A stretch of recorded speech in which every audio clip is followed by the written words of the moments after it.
Remember Porter's 3 generic strategies? I'm sure you do. And that's why before diving into the second part of our pricing and product decisions module, let's do an in-video quiz, and I'll see you back in 3. So thanks for doing the in-video quiz. I'm sure you're all now up to speed. You've gotten it back into your minds. Let's now have a look at what happens if you combine these strategies, how you try to combine these strategies, if at all possible. And we're going to be talking about a strategy or a setting called stuck in the middle. And you can already guess from the name that this is not a great place to be in.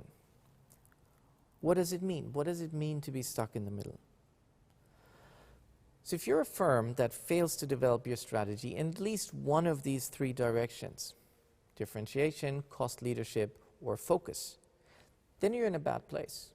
You're not very profitable. You're not perceived as delivering high value. You're basically in a poor position. You're in a bad place. Why is that? You may lack the market share, the capital investment, the resolve, the mindset to play the low-cost game in the first place. You may lack the industry-wide differentiation in the eyes of consumers to obviate the need for a low-cost position. Right? So if you don't have a great case for being differentiated, you would have to be delivering lower cost, and if you can't do that, then you're not differentiated, you're in a bad place. And finally, you also might lack the focus to create differentiation or low-cost position. So you're not even taking one market segment and you deliver superior value either in terms of cost or in terms of differentiation to that market segment. So then you're stuck in the middle. How does that look like? Well, here we have a graph looking at profits and looking at market shares. Now, where would you be if you follow a differentiation strategy? Well, you're going for low market share, trying to be a niche player, but you want to be very profitable. If you're a cost leader, you have to get high market share, and the high market share is the justification for efficiency, for high efficiency, and that's going to make you profitable. So high profits here, high profits there. What happens in between? In between, you're stuck in the middle. You neither have the value proposition in a niche that gives you higher profits or lets you charge higher price cost margin, nor do you have the market share to make you particularly efficient. And if you're very efficient, you could also achieve high profits, probably at a low margin, but over a high volume, that again is going to make you profitable. But being stuck in the middle means you're focused on neither of the 2 strategies and you are unprofitable. So the clear implication here is that you would either go for one or the other, but never try to do both.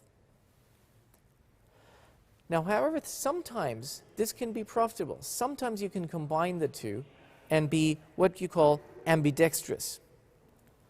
So being stuck in the middle does not mean that firms cannot pursue multiple strategies simultaneously, but they have to have the organization for it. They have to be set up to do exactly that. So pursuing hybrid or ambidextrous strategies might lead to even better results than following pure strategies. But what's important is that you organize, you structure your organization, you structure your firm precisely for that goal. So you need to be actively developing skills to be very cost efficient and skills to be good in differentiation. So one example here would be Nike ID shoes. So what you do there, or what Nike does there, is you can mass customize your own sneaker, right? So you can mass customize through online stores. You go on an online store and you could just, you customize, you choose your specific design. So that's going to be, on the one hand, it's very cost efficient because it's mass customized. On the other hand, you can customize, so you can use one specific design for yourself. You can individually choose your own design. So in these past 2 videos, we've looked at 3 generic strategies that firms can implement to ensure high profits. The generic strategies we talked about are cost leadership, differentiation, and focus. All three of these strategies will promise a strong competitive position, and most of all, they will promise high profits.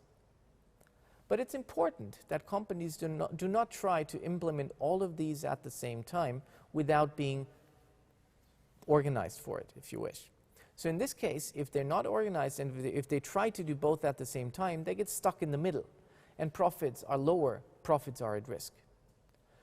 So only in certain circumstances, if you're set up specifically for trying both, firms might be successful in pursuing these multiple strategies simultaneously. And we'll call this very special case ambidexterity. So now, thanks very much for staying on throughout the course, throughout this very last video, and I'll see you back in the wrap-up video. Thanks very much.